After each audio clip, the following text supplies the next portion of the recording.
Ambassador Lyra Thorne adjusted her diplomatic uniform one final time as she stood before the massive crystalline doors of the Galactic Council chamber.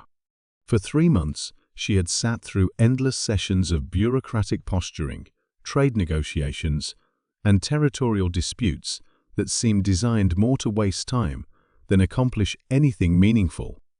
Behind her, the human delegation of 12 representatives gathered their materials with practiced efficiency. Dr. Marcus Webb, Earth's chief trade negotiator, sealed his data tablets with barely concealed frustration. Colonel Sarah Martinez, military liaison, checked her chronometer and shook her head. They had all reached the same conclusion. "Ladies and gentlemen," Ambassador Thorne announced to her team, her voice carrying across the antechamber, "we're done here." Inside the council chamber, Chancellor Vex Prime of the Alterian Confederacy was in the middle of a lengthy exposition about mining rights in the Proxima sector when he noticed the human delegation rising from their seats. The tall bipedal creatures moved with characteristic efficiency, gathering their belongings and heading toward the exit. "Ambassador Thorne," Chancellor Vex Prime called out, his translator converting his harmonic speech patterns into standard Galactic. "The session is not yet concluded." Lyra paused at the chamber doors, turning to address the assembled representatives of 47 galactic civilizations. The massive amphitheater fell silent as hundreds of alien eyes, sensors, and consciousness fields focused on the human diplomatic corps. "Chancellor, esteemed colleagues," Lyra began, her voice carrying the measured tone of someone who had made a carefully considered decision. "The United Earth government is formally withdrawing from these negotiations. We find the proceedings to be fundamentally incompatible with productive governance." A ripple of shock ran through the chamber. High Counselor Thek Moore of the Reptilian Empire leaned forward on his massive throne, his scaled features betraying confusion. "Ambassador, surely any disagreements can be resolved through proper channels. The Galactic Accords specifically provide mechanisms for—" "The Galactic Accords," Dr. Webb interrupted, stepping forward, "require unanimous consent for any meaningful decision. We've been here for 3 months, debating whether to classify asteroid mining debris as industrial waste or processed materials.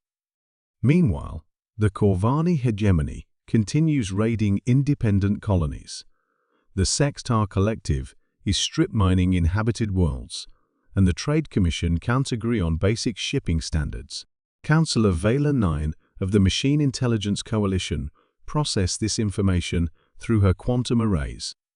The human delegation appears frustrated with the pace of democratic deliberation. This is not unprecedented among younger species." "Younger?" Colonel Martinez's voice carried an edge that made several alien delegations shift uncomfortably.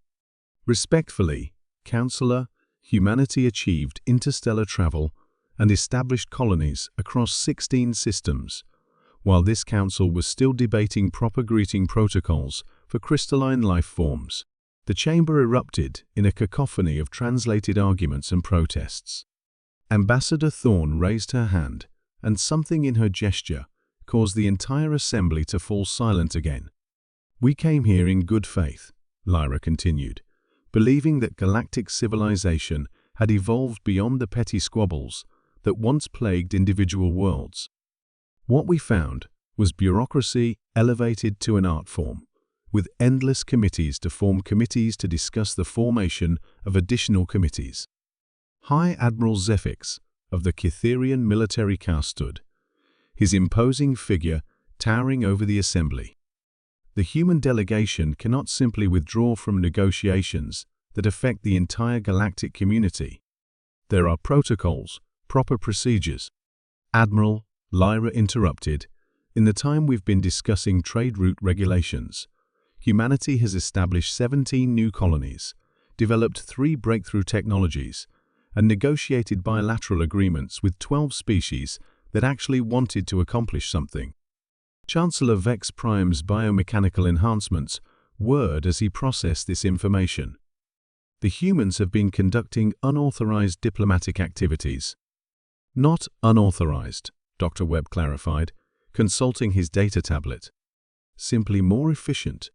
The Delphinian Republic, the Tau Ceti Collective, and the free worlds of Centauri all found our direct approach refreshing. We've established trade agreements, defense pacts, and research collaborations in weeks rather than decades. A cold silence settled over the chamber as the implications became clear. The human delegation wasn't just walking out of negotiations, they were effectively announcing the formation of a rival power bloc. Councillor Nex Var, of the Ethereal Assembly, projected a thought form into the chamber's consciousness field. The humans are creating a parallel galactic community outside council oversight. We prefer to think of it as a community that actually functions, Colonel Martinez replied. While you've been debating the proper ceremony for opening trade routes, we've been building them. High Councillor Thekmore's scales darkened, a sign of agitation among his species.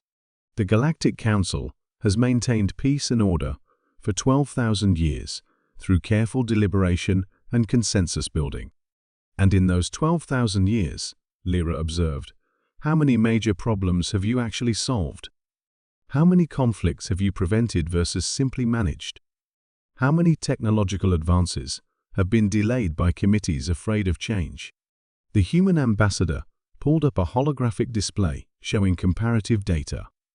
In the past 6 months, our parallel community has resolved 3 territorial disputes, established standardized trade protocols across 8 systems, and jointly developed technology that increases food production efficiency by 40%. Your council has officially renamed 2 asteroid belts and voted to study the possibility of maybe considering a proposal to investigate trade route safety.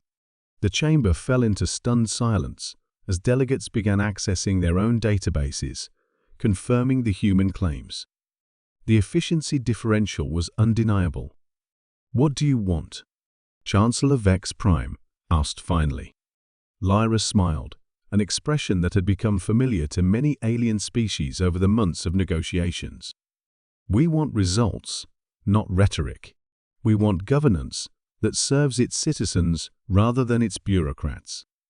We want a galactic community that moves forward rather than endlessly deliberating motion.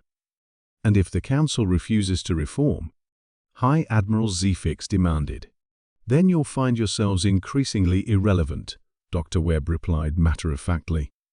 Species are already choosing to work directly with us rather than wait for Council approval. The Andromedan Trade Network is considering switching their negotiations from council chambers to direct human mediation. As the human delegation reached the chamber doors, Ambassador Thorne turned back one final time. The invitation remains open. Any species that wants to accomplish something meaningful rather than debate procedural minutiae is welcome to join us. We'll be in Conference Room 7 on Deck 12. No committees required. The massive doors sealed behind the departing humans, leaving the Galactic Council in unprecedented chaos. For the first time in millennia, they faced the possibility of obsolescence, replaced not by conquest or revolution, but by simple efficiency. Chancellor Vex Prime looked around the chamber at the stunned faces of his colleagues. Session adjourned, he announced weakly. We need to form a committee to study this situation.